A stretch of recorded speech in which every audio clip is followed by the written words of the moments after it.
Hi, Dr. Dave Nichol here on the Hamster Wheel blog. It's Thursday. It is the 14th of September. I hope you're having a great week.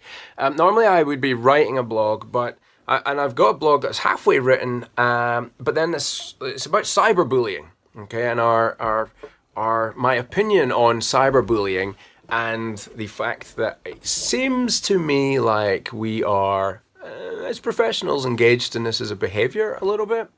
And I wanted to get something off my chest on this because I've witnessed this. I'm a member of lots of forums and groups on Facebook and Google and things like that. And there are a number of groups that frankly are toxic cesspits where there are strong personalities. People just jump in and are very quick to get on the keyboard and smack down anybody who's got an opinion that differs from theirs. And I think there's a problem with that behavior. There's an irony in that behavior as well. But let me just digress slightly to what prompted me to not just write about this, but actually shoot a little video on it. And that is, if you have been anywhere online in veterinary medicine recently, you will no doubt have come across the sort of web log, shoot from the hip moment that a veterinarian in the US looked like she'd just come off shift at her own practice and had a tough day and had a tough case where she was incensed by the fact that a client had come to her after being offered nothing except a very expensive price for it was a pyometra operation. And so she was ranting on a video that she'd posted onto Facebook and then spread about how this was disgusting, and she wanted to sort of name and shame and change the industry, and basically was having a real dig at people in emergency care. Now, for the record, at this point, I would say I have no strong opinion either way. Actually, that's not true. I have balanced opinions either way, having worked as an emergency veterinarian, and done an awful lot of on-call in my practice, in my career, and also having worked in general practice. So I get both sides of the coin. I understand that it can seem like out of hours costs an awful lot, but I also understand it costs an awful lot to pay people to work those antisocial hours. And for the record, I love all of you guys. I think you're amazing in general practice, the way you look after customers, and I think you guys in emergency care, I am so grateful that you exist. And my life as a veterinarian, and I'm sure there are hundreds of thousands of vets across the planet would agree that our job is made easier because we can go home at night and not have to do on call so often. And if you're one of those vets who doesn't have that luxury, then I feel for you. But I'm not here to bash either camp here. In fact, I'm not the least bit interested in the story itself and the comments that were made. I'm interested in what happened, what happened to emotionally in that lady who made the original video's head to post it, and then the emotional state that created, and effectively the big, the storm. It's, America's being battered by hurricanes at the minute, and I hope you are all safe and well, and my thoughts are with you, because it's clearly a tough thing to go through. But there's emotional storms wreaking havoc around the industry as well, and social media seems to provide a very, very easy place for people to start creating and fueling and powering these storms. And so here are my thoughts on this. Okay, and this is kind of what happened. So somebody posts a position and an opinion on X, and they're hot, they're mad, they're bothered, and they hit send. Boom, it's out there, it's gone. You can edit it, you can delete it, but if someone else sees it, there's no taking that back for that person. So that video's out there, and then it goes viral. And then somebody else comes in with their opinion, defending, because they feel threatened, they feel attacked. And when you feel threatened and attacked, what happens? You go into fight or flight mode. And so the people who then responded were very much in fight mode and defended their position very robustly. And then now we've got two completely polar opposite camps all gunning for each other and throwing rocks at each other, and just creating absolutely no good whatsoever. Just this massive negative emotional dump of blame and finger pointing and probably anger, and at some point it's going to go to remorse or guilt or whatever. So that happens, and that's quite a big thing that's happening at the minute in the US. But it happens in a micro way on Facebook pages every day. I see the comments where somebody says something, has an opinion about something, or responds to a piece, and then somebody else, bam, slams in on top of them like they're the worst thing ever. And it's kind of painful to watch. And here's why it's painful to watch, because holding puppies in various, bits of our clothing seems to be a favorite one, or ninja kittens, obviously, always big. And then the next one are posts about how we've got to take care of ourselves better, which I completely agree with and champion, and I'm trying to work very hard in that space. And then there's the third one, which completely grates with the second one. And that is the sort of keyboard warrior opinion that is kind of written in a way that's inflammatory, reactive, and sort of very personally aggressive. And whether it's passive aggressive or just outright abusive, that depends on the individual comments. But there's a lot of it out there. And so it's, what's happening there is people are getting sucked into not being the best version of themselves.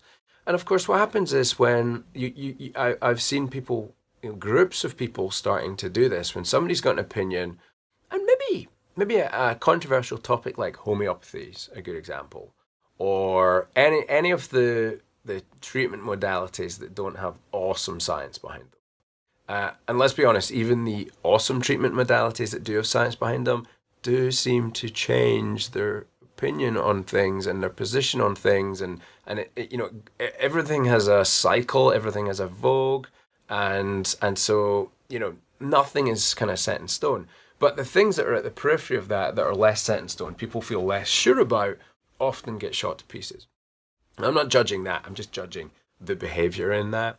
And I want to shine a spotlight on the fact that on one hand, we know that depression, mental illness, suicide's an issue in veterinary medicine, yet we're very quick, on the other hand, to get on the keyboard and indulge and engage in behavior that isolates people, makes them feel small, damages their self-esteem, all things that contribute to depression and ultimately are a piece in the jigsaw of suicide.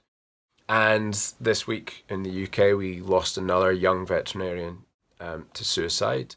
I know that, we know in Australia, every 12 weeks a veterinarian commits suicide, and I think those statistics are likely to be true across the world. And so yet we're willing to engage in behavior like that, and I do not think it's acceptable. I do not think it's smart. And it's happening because we're not being emotionally stable enough or emotionally in control enough to think through the results of our actions. So particularly on Facebook, but anywhere in the world, like hands up if you've ever won an argument by having a strong opinion. So like never, okay. And so, but we get hijacked. So we see someone with a strong opinion, then we wade in and we want to counter it. Okay, like because we think that's going to change their opinion or make the world think differently of that, or it's necessary to defend against opinions like that. But the truth is, every post on Facebook or Twitter or anywhere, it's like almost ignored by most people, and what you write back is likely to be seen by nobody, and is highly, highly unlikely to change the world around you. So you're not going to change their opinion. You're not going to change the world around you unless you're like Obama and have massive budget. And you're probably not creating a great mental state in your own mind as well, because you're now not focusing on being a great version of you and working on the things that you're on this earth to be amazing at. Now you're keyboard warrioring over some nonsense that nobody really cares about, and probably deep down you don't really care about. And so that's just a definition of madness to me. But worse than that, then we're creating the opportunity to isolate and damage the self-esteem of other people. And I think that's a really poor play. And so I think we need to address this. We need to call it out for what it is, which is when it goes too far, like initially what it is just pure emotional control. And when it goes too far and we start beating up on people, it's cyberbullying. And that behavior needs to stop. It needs to get called out when it happens, and it needs to stop because it's part of the issue, and it's certainly not a positive thing that's going to, any good things are going to happen from. So my thoughts on this are, and you can take it or leave it, okay? Please don't cyberbully me back in the comments, because I will just ignore you. I won't. So here's what I'll do. I will become emotionally hijacked. I will sit there with the emotion and be quite fine with that, quite cool with it. I will let it pass, and then I will think, is me responding to this going to help change your mind, change the world for a better place, or help my emotional state, or is there something I should be spending my time on doing far more productively that's going to change the world?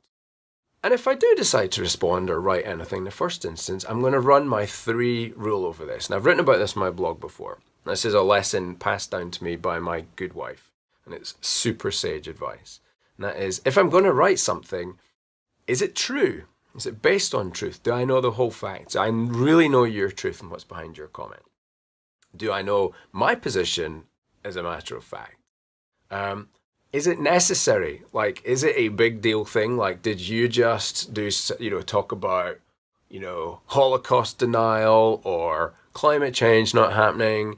Or is it a nothing storm in a teacup? Like, is it really one of those things that needs to be addressed? Or is it just my ego getting triggered and I really can live without this in my life if I just let the moment pass? So that's, is it necessary? And the last one, is it kind? Or is it compassionate? Like, first up, empathy. Like, can I see or understand your position? And that is so much better place to enter a conversation. Not with anger, not with rage, not with anxiety, not with any of those things, but actually with curiosity. I think compassionate curiosity is one of the best things you can possibly arm yourself with. And you will find by trying to be curious and compassionate and empathize with someone else's point, you always stand a far better chance of connecting. And if you're connecting, then you stand a better chance of working with somebody else's position or working with your own position. Because who the hell knows who's right anyway, right?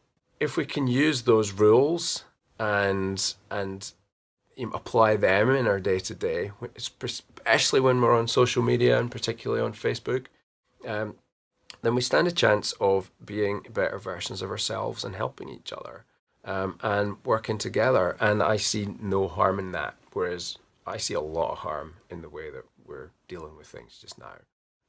So there you go. That's what I've got for you today. I hope that was useful. Sorry it's a change from the normal written piece, but I felt like I could say that faster and articulate it better by doing a little video. So next week, actually, it's podcast publishing week, and so we will have the wonderful Professor Stuart Carmichael as my guest on Blunt Dissection on the podcast next week, so look out for that. And then, the only other thing is I actually do now have paperback copies of So You're a Vet Now What, which are available. So here's a little competition for you. I'm super, super keen to get questions from you on leadership conundrums, practice management, things that are driving you crazy and you want help with. I know after every time I speak at a conference, I have a queue of people come up and ask me a bunch of questions about stuff they're just struggling with. And so I'm doing a little TV show with Fetch DVM 360, and I'm also going to add a second podcast in, which is basically about trying to answer those questions. So particularly focusing on leadership, relationship issues within veterinary practices. So I'm not like agony aunt for like love life, stuff like that. But it's tough conversations. Like you have somebody who is not performing well, or who is performing well but is like this gargantuan pain in the butt to manage, or just stuff that niggles you in practice. Hit me up, send me a question, and I'm going to offer you a free copy of So You're a Vet Now What to any of those questions that I go on to use in the new video show or podcast. So put the questions in the box, in the chat box, or you can email them to me at hello@drdavenichol.com. And so it's DRDAVE, here comes the tough bit, NICOL.com. Dr. Dave, hello@drdavenichol.com. thank you for watching. Hit me up with your comments. What are your thoughts on this? And please don't cyberbully me for having an opinion. Shock horror. I will just, probably ignore that. Okay, talk to you guys soon. Have an awesome week wherever you're on the planet.